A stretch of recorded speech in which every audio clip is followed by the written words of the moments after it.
किसी ने बड़े कमाल की बात कही है कि सुखी होने में कोई खर्चा नहीं होता, लेकिन आप कितने सुखी हैं ये दुनिया को दिखाने में बहुत खर्चा होता है। नमस्ते, मैं हूं आरजे कार्तिक, माय एफएम से।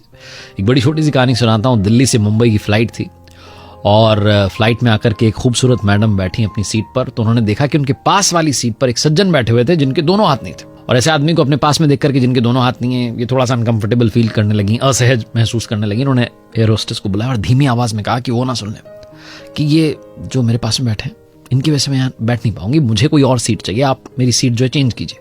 एयर होस्टेस सोचने लगी कि क्या अजीब सी बात है, लेकिन काम होता है उन लोगों का कि जो भी पैसेंजर कह रहा है उसकी बात को ध्यान से सुने। तो एयर होस्टेस ने कहा कोई बात नहीं ma'am, please allow me some time, देख लेते हैं क्या कर सकते हैं। एयर होस्टेस चली गई, प्लेन ने टेक ऑफ किया, प्लेन आसमान में था और इन मैडम से रहा नहीं गया। फिर से चिल्लाने लगी कि आप इधर आइए, मैं आपसे कह रही हूँ, आप मेरी प्रॉब्लम सॉल्व नहीं कर रही हैं। एयर होस्टेस ने कहा बताइए, मैंने बोला ना आपको, मैं ऐसे, अब वो जोर से बोलने लगी कि मैं ऐसे आदमी के पास नहीं बैठूंगी जिसके दोनों हाथ नहीं है। ये जो सज्जन थे किताब पढ़ रहे थे, इनका भी ध्यान गया कि ओहो मेरी वजह से दिक्कत हो रही है। एयर होस्टेस ने कहा मुझे बस कुछ मिनट और दीजिए, मैं कैप्टन से बात करके आती हूँ। एयर होस्टेस गई, कैप्टन से बात की, वापस आई और आकर के उन मैडम से कहने लगी कि मैम, हमने अपनी लाइफ में ऐसा फैसला नहीं देखा, कैप्टन ने एक ऐसा फैसला लिया है जो पहली बार होने जा रहा है।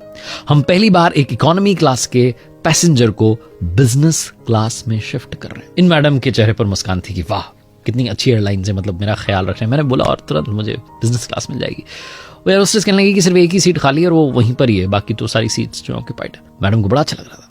एयर होस्टेस ने आगे कहा कि मैम थोड़ा सा एक बार आप बाहर आ जाएंगी, ये जो बीच में बैठे हुए सर इनको हम बाहर बुलाना चाह रहे हैं क्योंकि इन्हें हम वो सीट ऑफर कर रहे हैं, ये इकोनॉमी क्लास की जगह अब बिजनेस क्लास में ट्रैवल करेंगे। वो सज्जन अपनी सीट से खड़े हुए बाहर निकले और सबसे कहने लगे कि मैं सोच रहा था बैठे बैठे कि किन लोगों के लिए अपनी जान की बाजी लगा रहा था। मैं इंडियन आर्मी में था और एक युद्ध में मेरे दोनों हाथ चले गए। मैं ये सोच रहा था कि किन लोगों के लिए अपनी जान की बाजी लगा रहा था जिनको परवाह ही नहीं है, जिनको दिक्कत हो रही है कि मैं उनके पास में आकर के बैठ गया। लेकिन वो एयर होस्टेस की तरफ इशारा करके नहीं कि आपका धन्यवाद, आपके कैप्टन का धन्यवाद, आपके क्रू का धन्यवाद कि आपने इतना बड़ा फैसला लिया। मुझे गर्व है कि मेरे देशवासी हमसे प्यार करते हैं, सम्मान करते हैं हमारा सेना के साथियों का। बड़ा अच्छा लगा मुझे कि आपने ये फैसला लिया। और उन खूबसूरत मैडम की तरफ देख करके उन सज्जन ने कहा कि मैम सीरत पर ध्यान दीजिए, सूरत पर नहीं। बहुत छोटी सी कहानी है जो ये बताती है कि लाइफ में फोकस सीरत पर होना चाहिए, टैलेंट पर होना चाहिए, लोगों के गुणों पर होना चाहिए।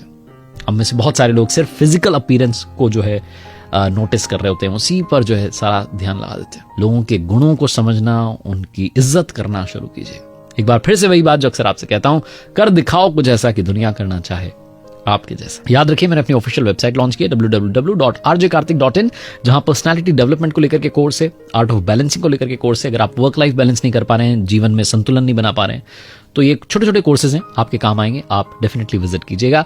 और याद रखिए हर सोमवार सुबह 9:30 बजे मेरे साथ देखते रहिए एक नई कहानी।